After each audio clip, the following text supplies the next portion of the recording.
All right, Shaker. So we are live. Okay, Perfect. cool. Second, let's wait for a few seconds so that people can be notified. Okay, you just let me know when to join in. Sure, sure. Cool. Okay, We'll be and joining then on YouTube. All right, guys. As you are joining us, just let us know in the comment box from which part of the world you're tuning in. And I believe we are all set and all ready to get started, Shaker. So yeah, go ahead and let's begin the first episode of the new show, The U Turn. Over to you, Shaker. thank you, Sukhveer, and thank you to everyone joining on the first episode of the U-Turn. Um, we are starting this brand new show with a brand new episode with something really amazing. It's called the Law of Non-Resistance, and we are actually continuing this from the free coaching hour. As you know, if you've been following since the law of thinking, the law of attraction, the law of supply. We have covered a lot of laws in the past weeks. And this law, the law of non resistance, will actually answer each and every question that you have had in your mind for so long. And that is, I am writing my affirmations, I'm praying, I'm doing my meditations, I'm doing everything that's possible, I'm taking action, and still I'm not reaching my goals. And every time it seems like something is trying to make me not reach my goal. Well, all of these things are just inside of your mind, and all you need to do is to extract all the favors and all the good coming to you from all the places. All you need to do is just change the way you're thinking. Right now you have resistance in your very own thinking, right? It'll take some time to actually realize how much of resistance we have in our old thinking. But once we realize it, that all the resistance that's happening in our life, it's because of our own consciousness, we can then turn over to our consciousness and remove every resistance that we see coming and popping up every time we're working on our goals. Now, resistance is trying to force something or using all your might and power to push something or to block something or to break down something, to fight, to argue. These All of these things create resistance of the good that is supposed to come to you. So while you're working on your good, while you're thinking of success and plenty, if you are having conversations with your friends on the topic like why the poor are getting poorer or why the rich are getting richer, well, watch out. You are just going against the law of non resistance, and you are giving your thought and power and everything to discuss resistance. Every time you react, there is some sort of resistance in your thinking which is causing you to react. Because if you understood the laws of the universe properly, if you apply the laws of the universe, you will understand that every time something negative happens to you, you, being a calm person, will halt. You'll take a halt and you'll see what's happening around you. It's negative. Okay, not a problem. I'll make my way around it. So, in this chapter, Raymond Holliwell gives us three different sets of topics to study. And we are going to go through all of these three different topics in just brief. Anyway, you'll be reading the law of non resistance every day for the next week from here onwards. So, let's get into the basics of what Raymond Holliwell gives us to understand the law of non resistance better. He talks about the stream of water, he talks about friction, and he also talks about the meeks. Okay. And we are going to understand three of these topics: stream, friction, and meeks. And then we will go and see how we can take a U turn today and go in the direction where we don't have to meet resistance anymore. The road in which you are driving your car right now, and I'm speaking this metaphorically, has a lot of resistance. You have to keep, braking now and then, and you have to, even deal with compression braking. Something is just coming up. You see there are lots of obstacles in your way.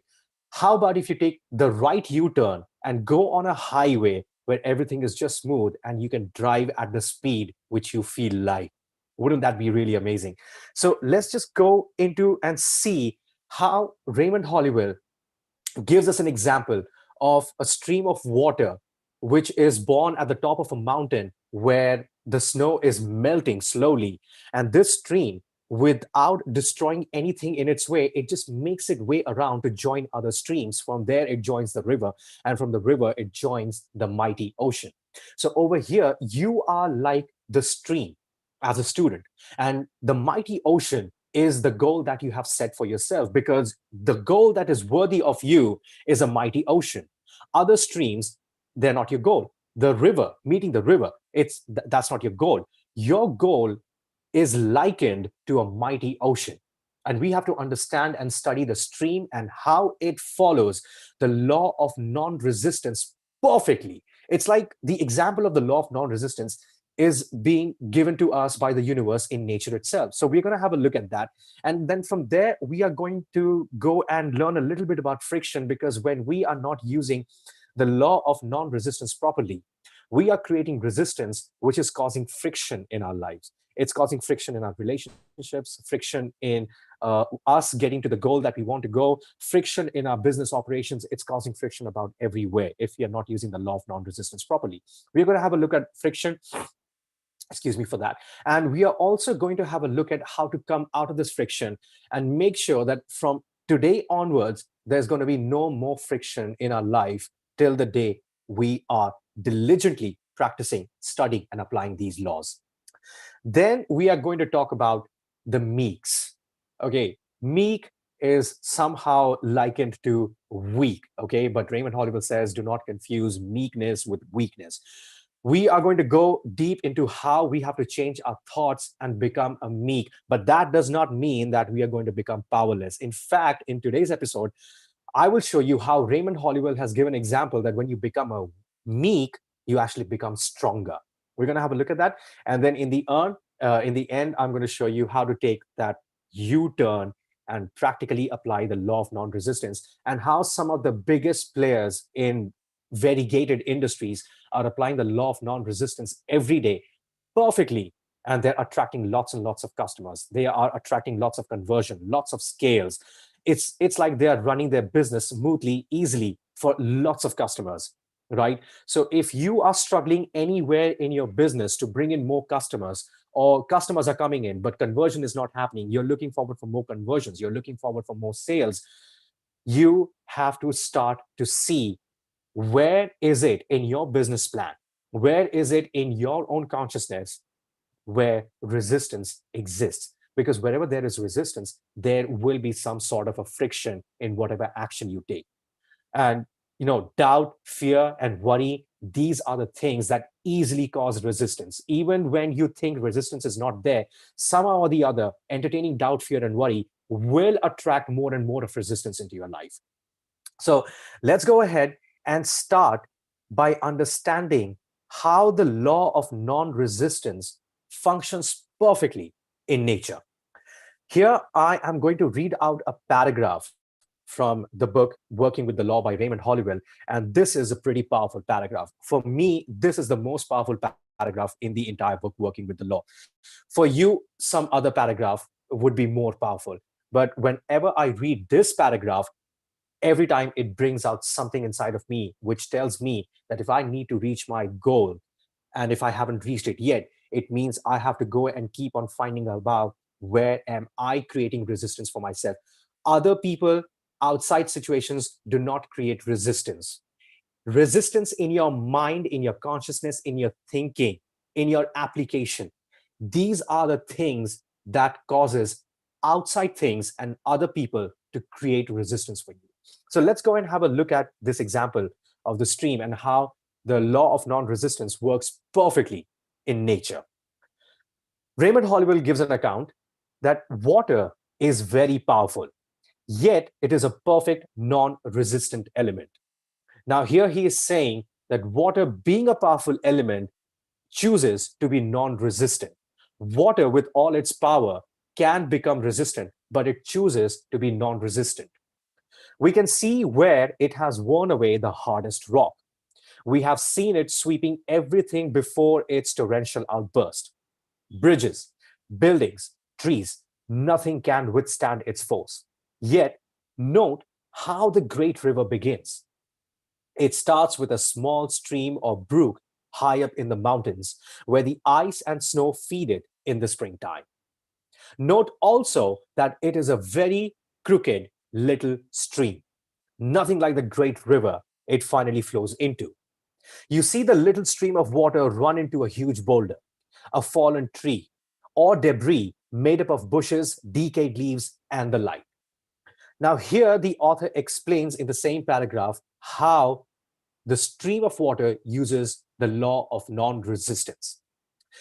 Raymond Hollywell asks, does the little stream stop with the obstacle and wait for its force to build up so that it can push the opposition from its path? Sorry for that. This is something that we see happening around us all the time. No, the little stream is not interested so much in the boulder or tree as it is in hurrying along and reaching a larger stream, a river, and then the mighty ocean. It does not waste any time with the obstacle, but quietly works its way around the interference and hurries on. It is urged to meet a river and then to be a part of the mighty ocean. Thus, we see that the little stream wind its way round and round many crooks and turns, but every turn takes it nearer its goal. So here it is, a very powerful paragraph. If you like this paragraph, I would suggest that you take a pencil or a highlighter and highlight this paragraph or underline this paragraph in your book and try to read it every day, even when you finished reading the law of non-resistance. And from next week, when you will be picking up a new law to study, keep on studying this paragraph over and over again, because studying this paragraph over and over again will help you realize where it is that you think resistance exists in your life. Okay, you will see a lot of boulders in your life, and up till now you might have been thinking to gather all your power to remove the boulder from your path, but that's not the way to work with the law of non-resistance. You see, over here, if we look at the action of the stream, and I'll go over it once again, the little stream is not interested so much in the boulder or tree as it is in hurrying along and reaching a larger stream.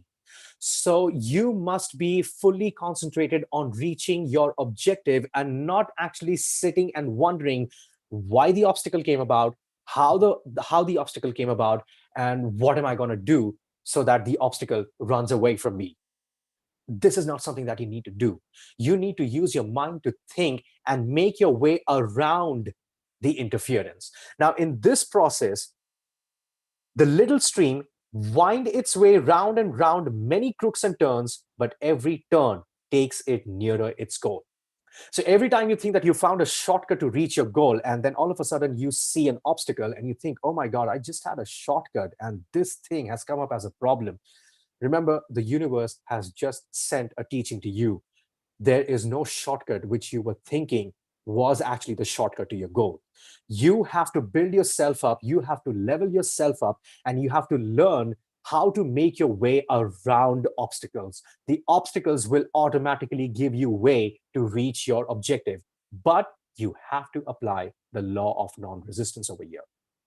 You cannot use your ideas and develop powers or plans or anything to destroy the boulder, to kick it off, to push it off. No, you're not doing any one of those things. What you're trying to do is you're just trying to find a different way around the boulder, over the boulder, anywhere, but somehow trying to, just let go of the boulder. The boulder is there where it is supposed to be, but I'm not supposed to be stuck with the boulder just because it's in front of me, it's bigger than me, and I think it's more powerful than me. Well, if I turn to my consciousness is more powerful than that boulder.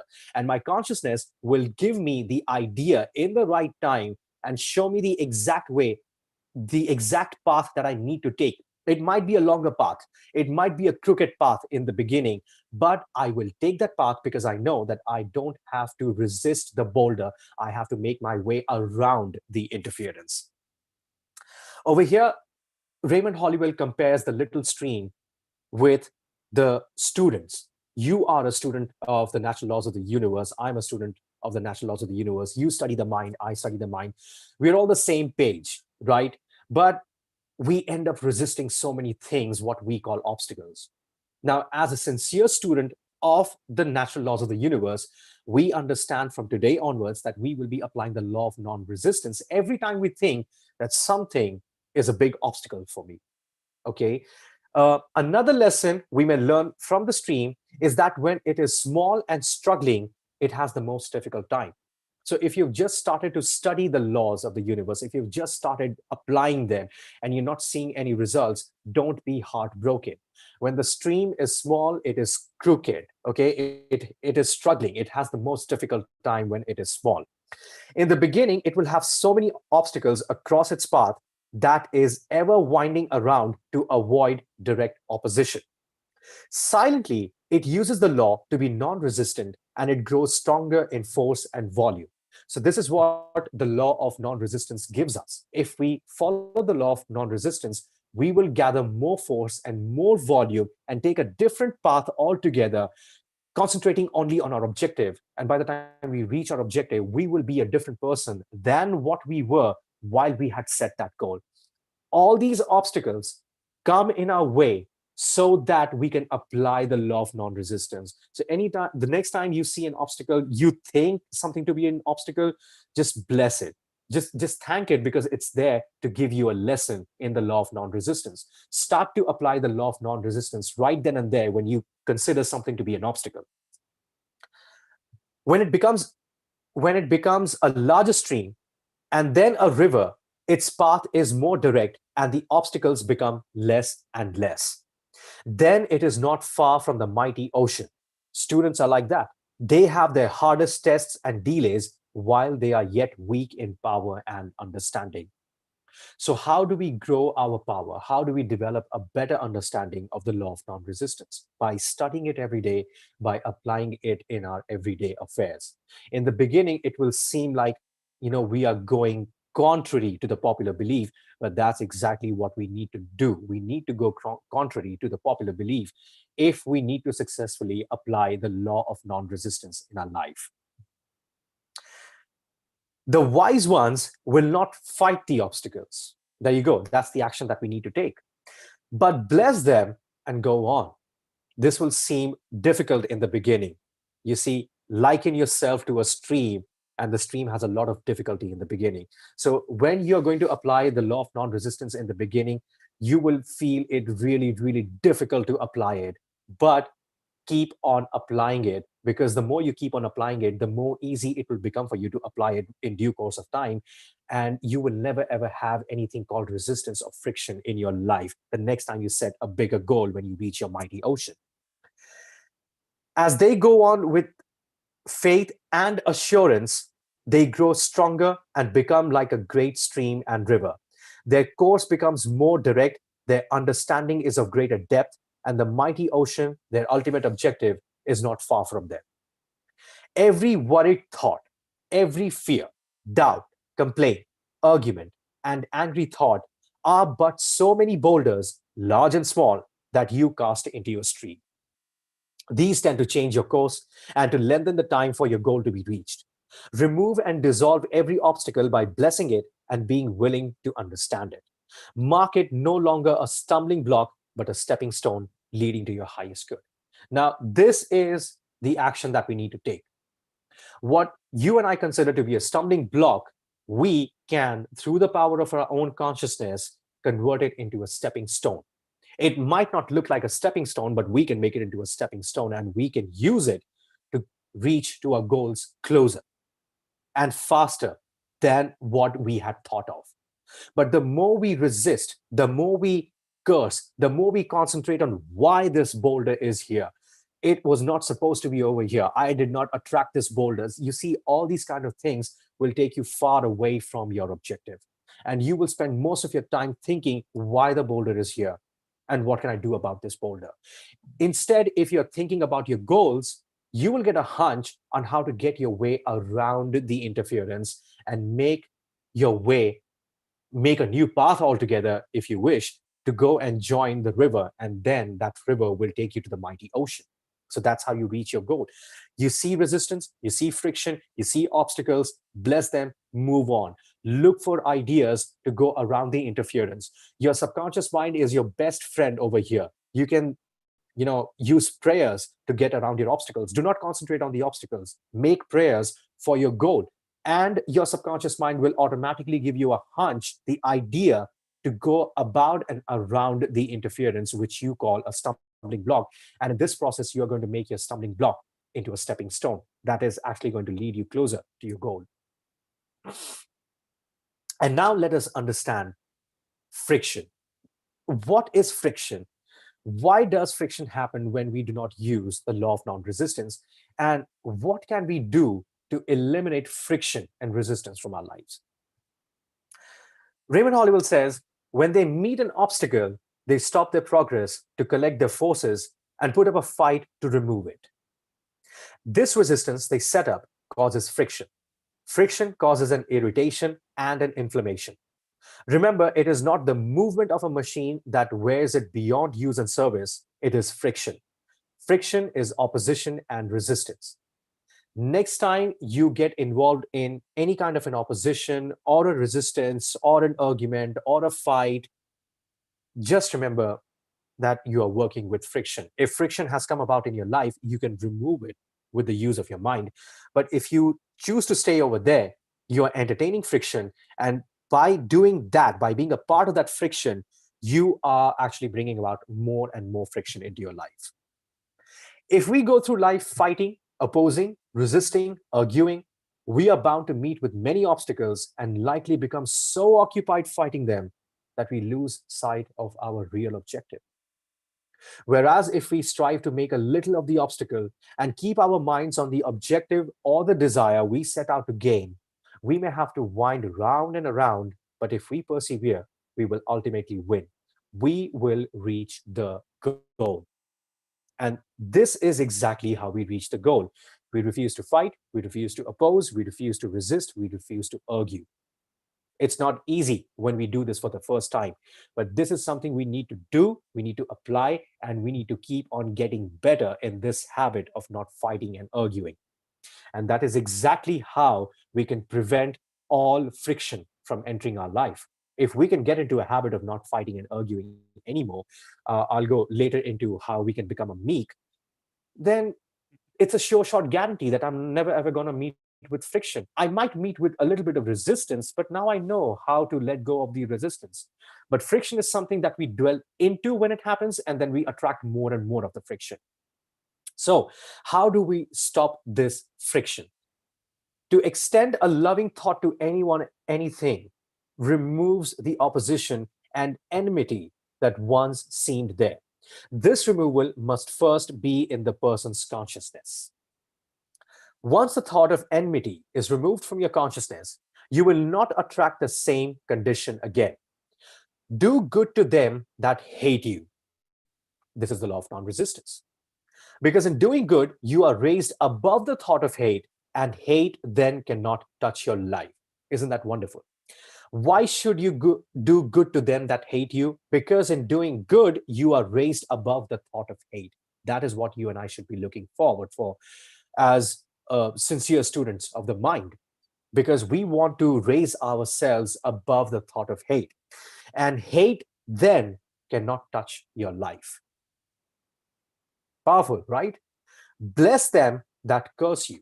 Again, not easy. That person just cursed me. Why should I bless them? The thing is, when you are working with love in your consciousness, when you want good for yourself, you want good for others, you want to grow, and everybody who's coming in touch with you, you want them to grow as well. You are always working with a win-win situation when you are full of love in your consciousness for yourself and for others. There's this person who is filled with hatred against you. That person is cursing you. Now, here's what happens. When they curse you, you don't have to entertain their curse. You won't even realize that they have cursed you. And the curse will automatically bounce off, because the curse that they've sent towards you will not match the vibration that you are in. You are in a vibration of love. And love and curse do not go hand in hand. They are two polar opposite vibrations, right? So curse will get reflected, and it will bounce back onto the person who had sent it towards you. Okay, so this is the reason why you should be blessing the ones who are cursing you.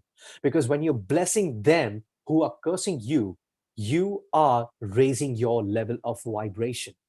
You are raising your level of thought where hate will never exist in your life, where nobody else will be able to curse you anymore.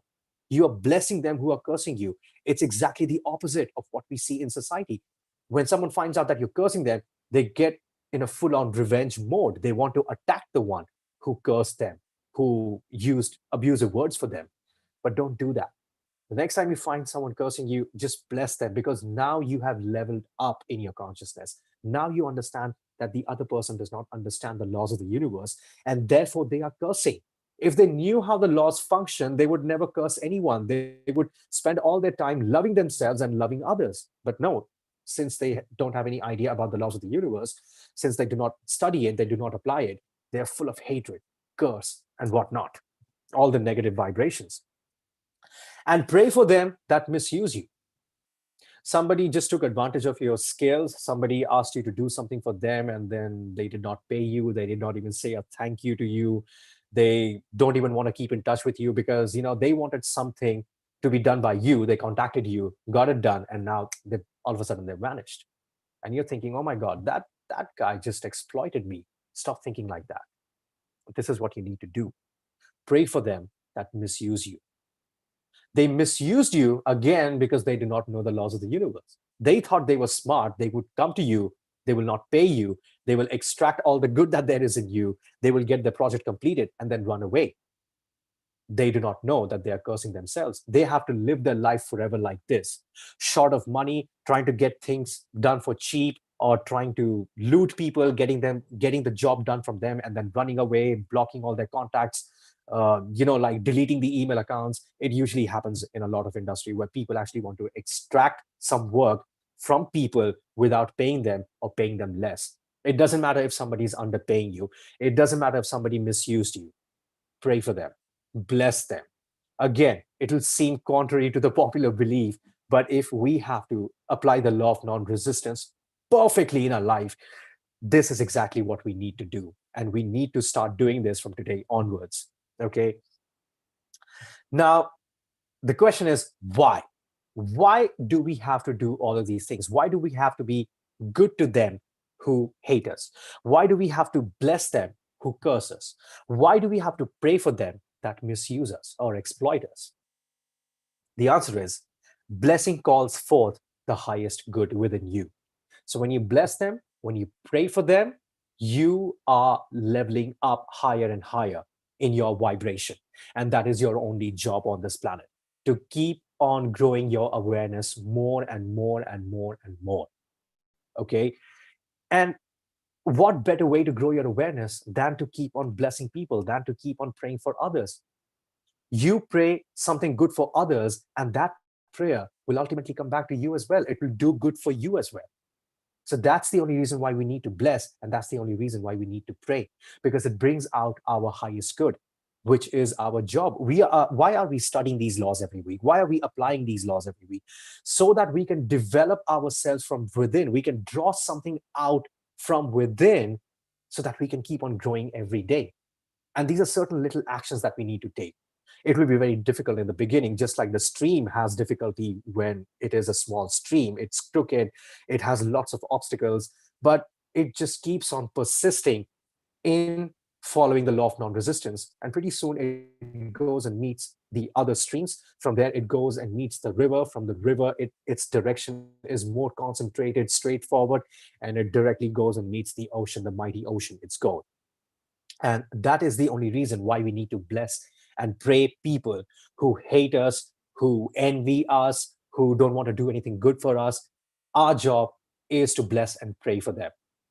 Because in this process, we are utilizing the law of non-resistance for the highest good inside of us. The highest good within you can only attract the highest good from another. So by applying the law of non-resistance, you are creating conditions, circumstances, and environment further ahead in your life where you will meet like-minded people who pray and bless those who have hurt them. And it'll be so easier to work with such kind of people, right? It's going to be so easy. You are in a surrounding where you don't have hatred, you don't have curses, you don't have abusive words. You're not surrounded with people who try to put you down all the time so that they can level up in the eyes of others. you will not attract that kind of an environment anymore. When you practice the law of non-resistance, you will attract more and more people into your life who are practicing the law of non-resistance, whether consciously or unconsciously, it doesn't matter, but that's the kind of vibration they are going to be in. And that is the only reason why you're going to attract them. Whereas if you keep on fighting, arguing, complaining, and doing all of these things throughout the day, and not really thinking about your goal and giving all your time to your goal, you will keep on attracting more and more people, situations, and circumstances, which will make sure that they will create more and more boulders for you. It's like you are the stream who is throwing boulders of all different kinds of sizes in your own pathway. So stop doing that. There will be difficulty only in the beginning. Once you get a hang of this law, once you start practicing it effortlessly, you will see that your environment is full of positive people. Okay. And the next time you're going to see a boulder, you're actually going to laugh at it. You'll think, I've done it so many times. I've seen so many boulders in my life of all different sizes. And I always made my way around them just by using the law of non resistance. Now, something that again seems a bit contrary. The author teaches us to become a meek in the process of following the law of non-resistance. Now, meeks are generally seen as people who do not get into a fight or an argument. They do not complain much. They just sit back and think, okay, let that thing just get over. I'm not interested in that fight or argument, and I'm not going to make myself part of it. Now, how do others view such kind of meeks? They view them as people who are weak. Like, you can't fight, you're a meek. You can't even argue on such a silly matter. You must be a meek.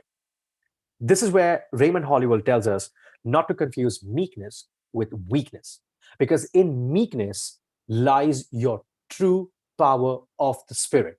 With meekness, by making meekness a trait, you will see that you just expanded in your consciousness. You will find a new awareness if you become a meek. There are certain places where you're meek in your life, and there are certain places where you put up all your force and power to fight something. Well, once you become a meek, you actually stop fighting and arguing with anyone or anything or any situation. The author says we need not be an easy mark nor a doormat for anyone, for there is a greater power to be reckoned with, the power of the law when you use it. Yet this does not make us like a pugilist, but a master. You see, we should not learn to become a fighter, to fight everything that comes in our way, to remove it so that we can reach our goal. Instead, we have to become a master. A master of what? A master who has studied and applied the law of non-resistance to the point that everything in life has become effortless for him. He doesn't have to get into a fight with people. He doesn't have to argue with anyone. He doesn't have to complain. Life is smooth and easy and completely like flowing easily for this kind of a person who applies the law of non-resistance in his everyday affairs. So remember, you don't have to become a fighter. You have to become a master of the application of the law of non-resistance. And the more you apply this, the better you're going to get in this with the passage of time. To be meek does not mean that we are submissive to the conditions of discord and disorder. We are meek only to the law. Such meekness gives us the power of spirit. Now, when we become meek, when we install this new code called meekness in our thinking, it'll be very difficult for us to keep ourselves from getting into the next verbal fight. It'll become difficult for us to, keep ourselves from getting into the argument. It becomes difficult to not to complain about a certain situation or a person. It will be very difficult. But next time, whenever this happens, just think of the stream. Just think of the stream. And just think about friction. Because if you continue on the same path of complaining, of arguing, you are the one who will be bringing about friction in your life. Then you cannot blame anyone else. You can't say that, he brought friction. She's the reason for all this friction that's happening in my life. This situation caused that friction. No, it's you who are choosing to stay and entertain the friction. You are bringing about more and more friction. So stop the friction by following the law of non-resistance, by becoming a meek, by refusing to argue or to fight. And instead of giving your time to arguing and fighting, you give your time to thinking how you can make a way around the interference. Do not confuse meekness with weakness. To live wisely, one must be strong and positive, though righteously meek. Now, here's a bold statement that Raymond Hollywood is giving. He's saying, no one can be truly meek who is not strong and spirited. So you cannot be a true meek if you're not strong and spirited. So what's your strength and what's the power of your spirit? When you assume the feeling of your wish fulfilled, that is a pretty difficult thing to do, right? Try to get into a state where your wish has already been fulfilled. What do you meet with? The first thing when you do that, you meet with doubt. Slowly it turns into fear. It gets you into a worried state, right? So here it is.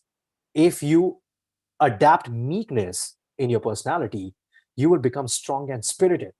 You will understand how much of strength and power you have inside of you, that while you're looking at all the obstacles around you, you are still choosing to assume the feeling of your wish fulfilled. If you would entertain the doubts, fear, worry, and all sorts of other obstacles and friction, you will have difficulty in assuming the feeling of your wish fulfilled. But if you're able to assume the feeling of your wish fulfilled easily, it means you're working with the law of non resistance. It doesn't matter how many obstacles you see, you can clearly see in your imagination that your goal has already been achieved. You have already merged with the mighty ocean. The mighty ocean is all yours. You are now a part of it. You are now into it. Just a couple of days back, or just a couple of months back, you were like the little stream. But with all the difficulties, with all the crookedness, with all the long turns that you took, finally you got to where you wanted to be with the mighty ocean. And this is how you become strong. And this is how the power of spirit flows to and through you throughout the time. This formless substance gives form to everything that there is. So why should you choose to use this formless substance and the power to build something that creates more friction, to build something that will bring about more fights, more arguments? Use this formless substance with the law of non-resistance and bring about more and more good into your life, where there would be no friction, no fighting, no arguments, no complaining. Meekness then is that strength appropriated when you do not argue, when you do not become angry or boastful and proud, when you do not insist upon having your rights in a quarrelsome manner. Meekness is the strength by which you win an argument by refusing to argue. Now, when you refuse to argue, your opponent might think that you are weak. What they would understand that you're actually intelligent enough to choose to be a meek over an argument. Let them think whatever they want to think. They will just keep on thinking over and over again. He couldn't get into a verbal fight with me because he's not that weak. He's a meek. He couldn't, argue something back on what I put an argument forward for, because the guy is a weak, because he's a meek. So meekness is the strength by which you win an argument by refusing to argue. So this is exactly the next action that you need to take. The next time you get into an argument or a verbal fight, or you think of complaining about someone, or you think that life is bad, it's too hard, remember you're working with you're not working with the law of non-resistance. You're working with friction, thereby bringing about more and more friction into your life. So just refuse to argue. Just refuse to get into a fight. Just walk away from there. Just make your way around the interference. Treat that as another stumbling block, and don't give it any attention. Instead, give attention to your goals. In science, we recognize the spirit of meekness as cooperativeness, persistent application, accurate computation, perfect harmony, symmetry of design and color, and so forth. Now, let's say that we want to decorate our balcony with nice plants, or we want to extend our garden by bringing in more and more flowers or some new kind of plants. What do? We buy the plant, and then the seller gives us instruction on how to take care of the plant, on what are the things that should get in the soil and what are the things that should not get in the soil. How can we take care if there are spiders crawling on a plant? What can we do? How many times do we need to water the plant? How much of water should we give? In these scenarios, we do not argue with the seller who is selling the plant to us. Rather, we follow each and every advice of the seller. The way he tells us, you need to give this plant does not require much of sunlight, so you can keep it inside your room. And we follow exactly that. We think of a place inside a room where we can keep that plant and we can just water it, and it does not require a lot of sunlight, and yet it grows. Whereas the seller of the plant will tell us that this plant that you're taking requires complete sunlight from from when the sun rises in the morning till the sun sets in the evening. This plant requires sunlight throughout the day, and it requires to be watered twice in so and so interval. We do not fight with the seller. We do not argue with the seller. We don't do anything. We just follow the steps and instructions that the seller is giving, because the seller, in his experience, has seen how the laws of the universe work to see a small plant sprout into a beautiful plant giving so many different kinds of flowers. And that is exactly what we need to do to apply this scientifically. Now that we know how the law of non-resistance works, now that we know how friction, arguments, fights are all keeping us away from reaching our goal, we now need to think in a scientific manner. No matter how difficult it is to apply the law of non-resistance, we will make a decision to apply it, and we will apply it every day. Okay? Whenever we see something as an obstacle, we will quickly turn to our consciousness and look about ways to turn that obstacle into a stepping stone. With all this understanding, now let us see how we can take a U-turn.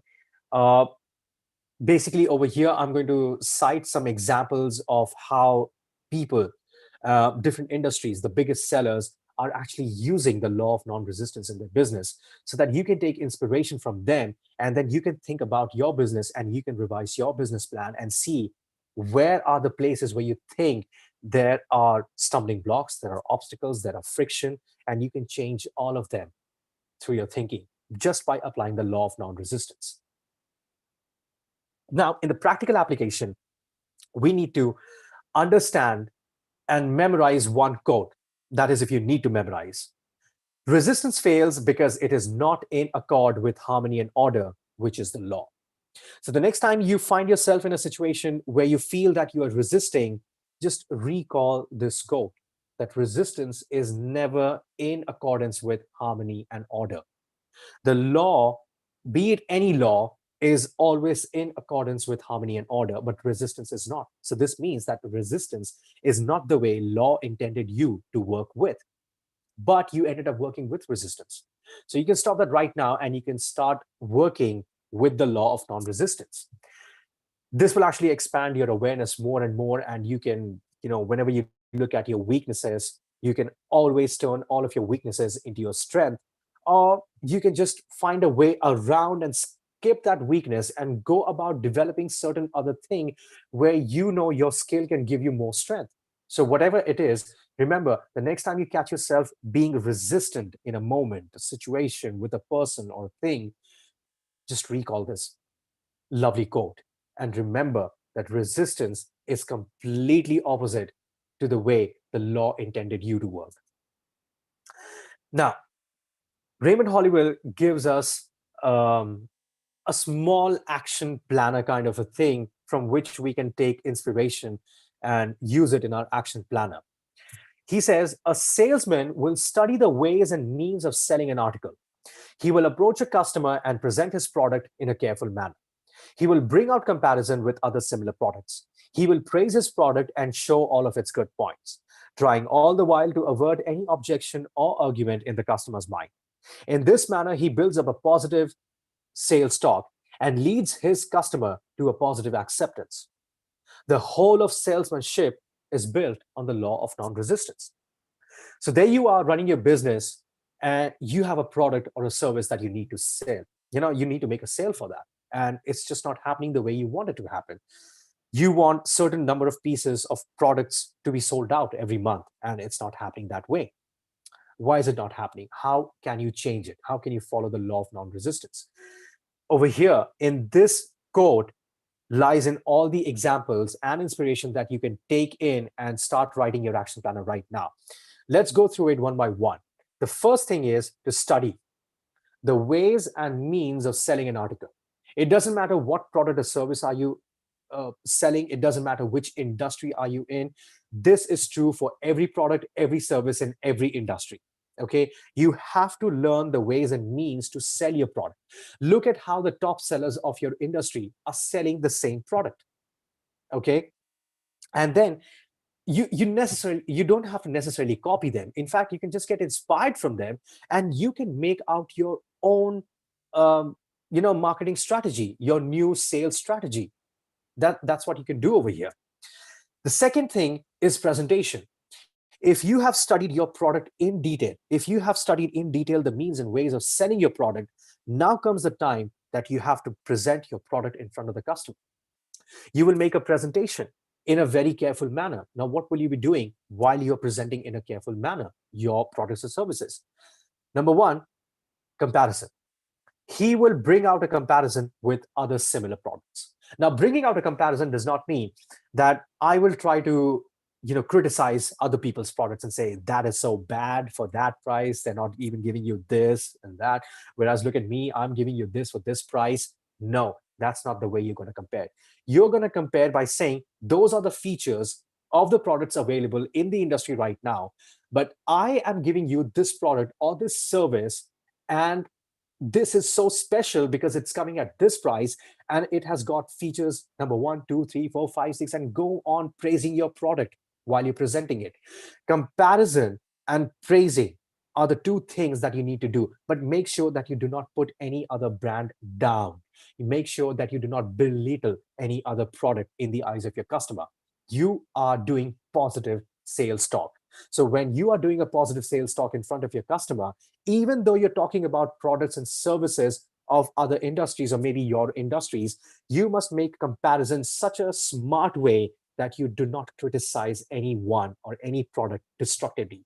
You just compare just to show that if you're getting so many features in the market of that product, my product has even more features. That's how you build interest in the customer, and that's how you attract the customer to come and buy your product, because you're giving something more than what is already available in the market. Then comes the point of customer objections. Now, what does the salesman do? Trying to avert any objection or argument in the customer's mind. Over here, again, you have to use the law of non-resistance. You cannot go into a fight or into an argument with your customer based upon facts and figures that's in the market. Your customer might say, I just read it in the newspaper a week ago, according to facts and figures, these were the reportings, and I don't know whether I'm really interested in buying your product or not. Over here, instead of saying those reports and facts and figures were wrong, don't believe in them, just get my product, you have to use the law of non-resistance. You bring out more comparison and you praise your product even more.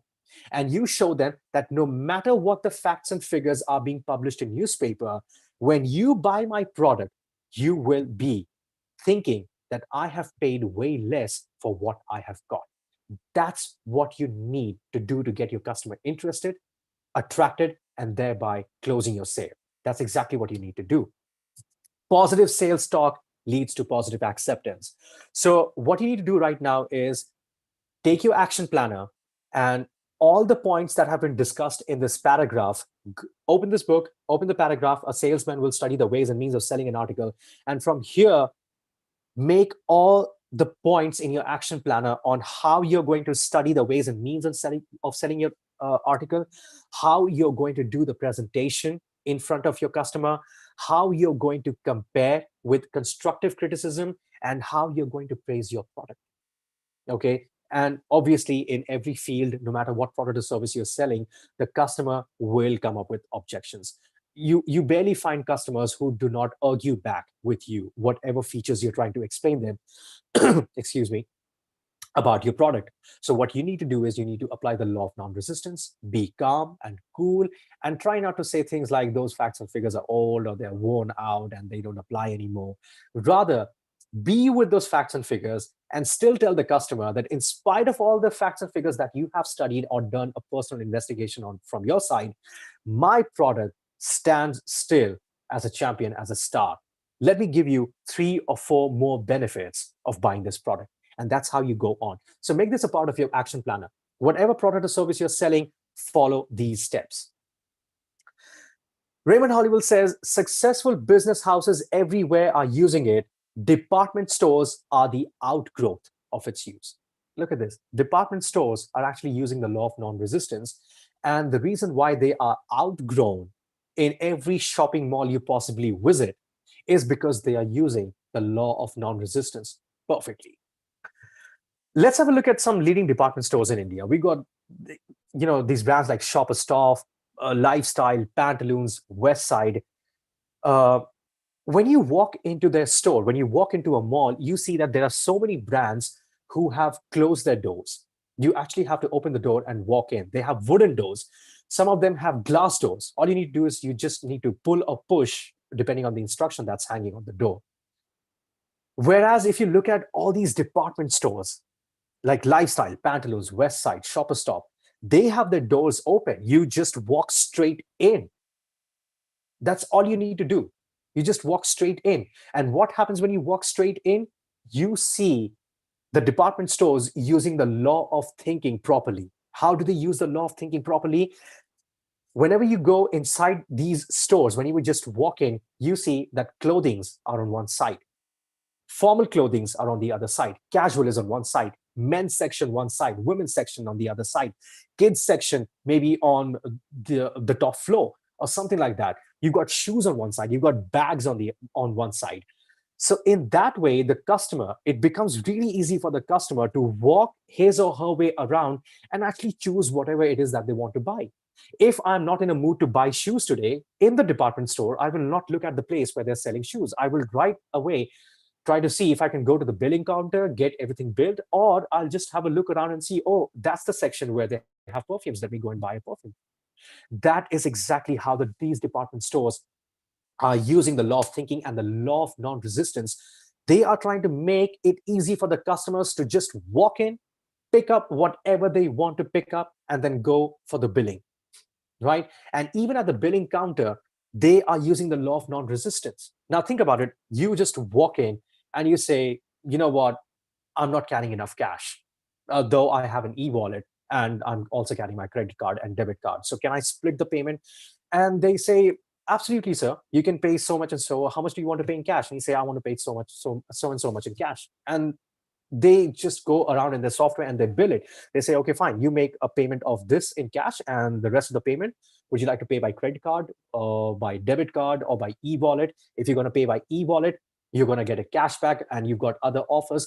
So the customer gets more and more excited. You see, they could have created resistance by saying, we accept only cash. We don't have any machine to swipe your credit card or debit card, and we are not available in Paytm or GPay or any other e-wallet. They don't do that. They keep on studying what are the most trending e-wallets in India right now. What are the most trending payment gateways? So what are the latest technologies being integrated into payment gateways? And they always try to introduce those payment gateways in their department stores.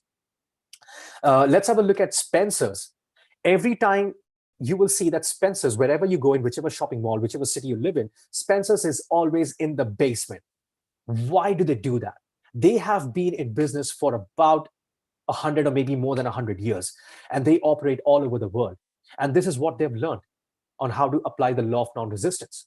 They always keep their stores in the basement because it's easier for people to walk into a mall and then take the elevator or the lift to go down than to go to their favorite brands on the first, second, third, or fourth floor of shopping. Imagine if you just want to shop for grocery and you actually don't want to enter the mall. Well, you have parking lot in the lower basement. You can take your cart outside, load all your shopping onto your cart, put the cart aside, and drive your way back from there. You don't even have to enter the mall. You just take your car inside the lower basement, do all your grocery shopping, come out, take your car, drive back again home. See, they are trying to make it easier for customers to approach them, first of all, and then to buy the product and then to pay in whichever way they like. Are you doing the same for your business? Think about it. It doesn't matter whether you're doing an online business or an offline business. Are you really making it easier for your customers to approach you, to have a word with you, to talk about your products, and then have an easy way around selecting products from your website or from your store? And then when they go to make the payment, you are giving them enough options to make payment through cash, through net banking, credit card, debit card, e-wallet. You are just making everything easier for the customer so that they don't come up with an excuse, I don't have enough money to buy that, or I'm running short of cash or anything. Just make it easier.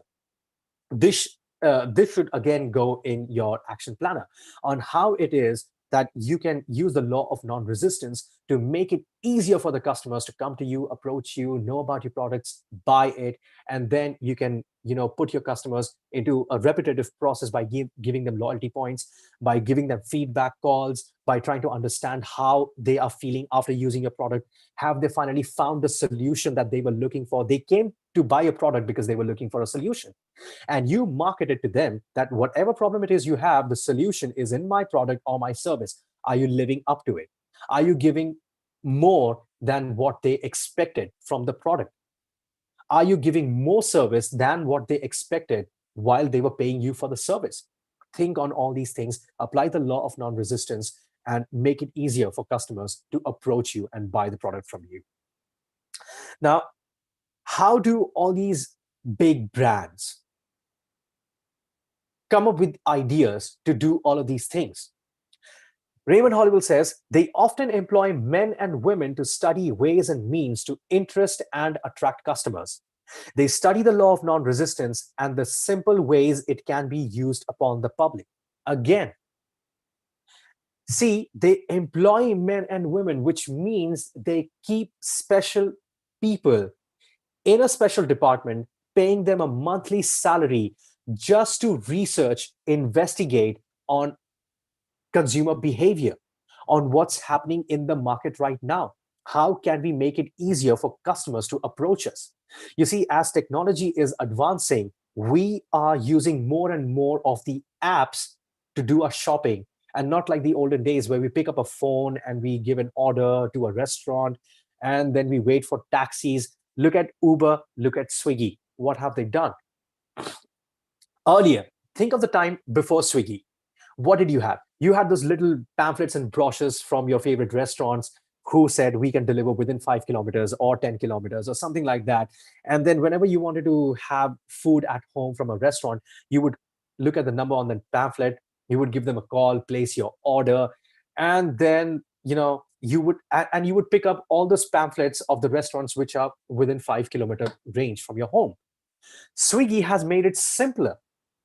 You just install the app, you choose the kind of food that you want to eat. It's filled with plethora of options. You don't have to worry about from which restaurant it's going to come from. Well, the food that you chose will depend whether it's coming from a restaurant that's just a kilometer away or maybe a restaurant that's 5 kilometers away. So instead of waiting for half an hour, you might have to wait for 1 hour for the food to reach your home.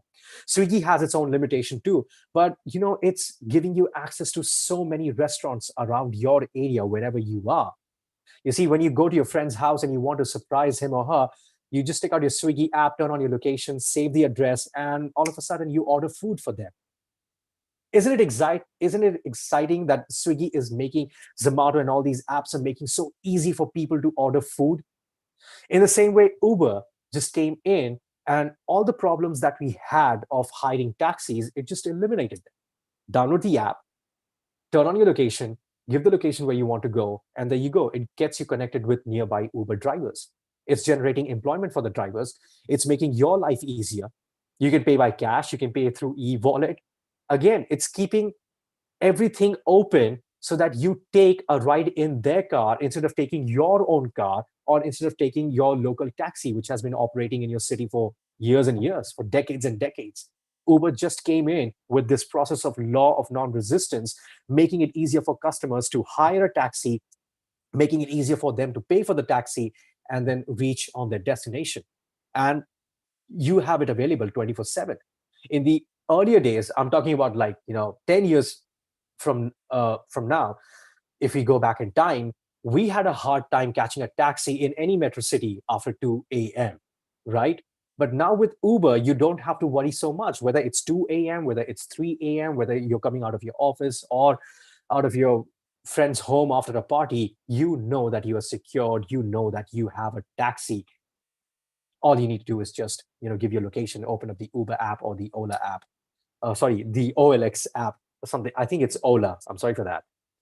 So another example, the example with which I would like to end this entire presentation is the example of some major airlines, like just take Emirates and Vistara. Now, these airlines have their own website. They have their own app, right? So you can, if you want to fly through Emirates, you can go to the website and you can book your tickets. You go to Vistara's website and you can book a flight of Vistara for wherever it is you're traveling within India from their website. You can download their app. You can make payment both in the website and in the apps. And yet, in spite of having their own website and their own app and integrating some other payment gateways in their technology, which they are using to make sales of the tickets, they did not hold themselves back only to the limitation of their own website and their own apps. They went a step ahead and they started contacting all these travel websites like Make My Trip, Yatra.com, and there are many more. Go Ibibo. There's a plethora of them again out there on the internet. And they got into partnership with them. Why? Because they know that there is a certain potential customer for Make My Trip. There's a certain potential customer for Yatra.com. They are loyal customers. Whenever they book a vacation, hotels, flights, everything is booked from a one-stop shop. All the cabs, everything that they require in traveling, they do it from one website. So what if that website would promote Emirates and Vistara to sell the flight tickets? Again, the payment gateway and everything is being taken care of the travel website. The airline company has got nothing to do over there. All that they do is they just get the tickets sold from there and they pay a certain amount of commission to the traveling website. In this way, they are working like the large departmental stores in opening, in keeping their doors open. Earlier, they only had their doors opened to the website and the apps, but now the door is even wider and you can just walk in straight. It doesn't matter which travel website you have been booking all your vacations from. Like we all have that one-stop website where we book all our cabs, flights, hotels, everything from that website. So the chances of me booking an Emirates or a Vistara goes way higher, because if I have to search for flights on Google, I might not get Emirates or Vistara as my first option. But if on these travel websites, usually if you're booking an international flight, Emirates comes up all of a sudden, depending on your location, that is. Vistara comes up. A lot of other local Indian airline companies also come up. So this is how they partner with other websites to make sure that their sales of tickets keep on growing and they can keep on expanding that door so that more and more people can easily walk in. It doesn't matter where they want to travel to. They can always buy tickets of Emirates and Vistara, not from their exclusive website or app. There are so many other ways to get that ticket. So with this note, with these examples, with these three pieces of philosophy, I hope that you have understood the law of non-resistance. Keep on studying this chapter every day for the next 1 week, and especially that paragraph that I started this entire presentation with. Water is very powerful, yet it is a perfect non-resistant element. Try to read this paragraph every day if you can. Highlight it in your book. Take a pencil and mark it in your book. Use those post-it stamps in your book. Do whatever you can, but make sure that whenever you come back to this chapter, you always read this paragraph over and over again. This process will actually make you feel, think and feel, where is it that you yourself are causing the resistance in your life, and you will get out of it, taking the inspiration from the stream. So that's it for today. Thank you, Sukhveer, and over to you. What have you got to say about the law of non-resistance? That was just incredible, Shaker. Like what you Thank have you. mentioned over there. And I have something really cool to add on to this. And this is something that Bob Proctor shared in one of his lessons. When he was teaching about the law of non-resistance that we are discussing here, that we are reading here. He talks about the three forms of martial arts, and I'm trying to grasp their names Yeah. right there. What he said, and Mhm. he says something which is absolutely incredible. So I want every single one of you who are in this call right now to really open up your mind. Now he said that There are, like, karate, there is judo, there is kido, and he said in karate, what happened? The other person hits you and you hit that person. And now what happens in judo? In judo, you are waiting for another person's shot to use their energy to pull them down. Now what happened in kido? You duck first, then again you duck, then again you duck, and you're waiting for the right time to make your move so that you can go ahead. That's something like law of non-resistance. Yeah. Obstacles are going to be like coming towards you, and they can come from like all places. And make no mistake about that, when obstacles came, they usually came from like every place. But that's the moment when you have to use one of your higher faculties that we call as perception. You don't treat an obstacle or problem as a problem or an obstacle. You treat that as just another stepping stone that you have to overcome to reach the next level of your financial success, of your, any kind of success that you want to have in your life. So the point here is that you simply have to use your mind and your perception in a way where you don't treat your obstacles as obstacles, you treat your obstacles as the learning processes that are going to make you the new you. And that's what we call as the law of resistance, is letting go. That means you don't hold on to any emotions, the bad emotion. You don't hold on to what other people are saying. You don't hold on to the opinion of other people. You don't hold on to the market scenarios, stock market charts. You don't hold on to what the politicians are saying. You believe that with the law of supply, there's an abundance of supply available for you to do whatever you want to do. And if you use the law of thinking the way we told you to use, you can have anything and everything that you want to have. But remember, you have to respond, not to react. And when you respond, you let go of anything and everything. And that's what the law of non-resistance, as Shekhar has beautifully explained to you over the last 1 hour.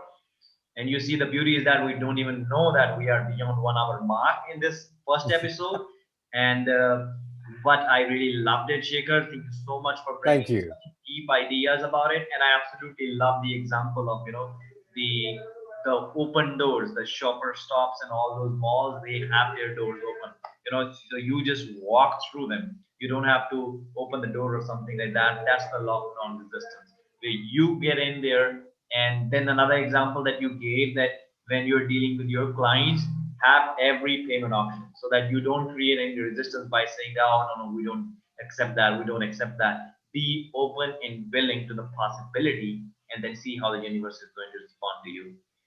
So I'm so happy after this first episode, and I believe every one of you who has watched this live, you have thoroughly enjoyed that session also. And we are super excited to see you all in the next week in the episode number 2 of this U-turn. And for this week, keep rereading the law of non-resistance and understand that let it go. That's the mantra for the next week. So thank you so much, Shaker, and I'm looking forward to see you Thank you, next Sukri. week.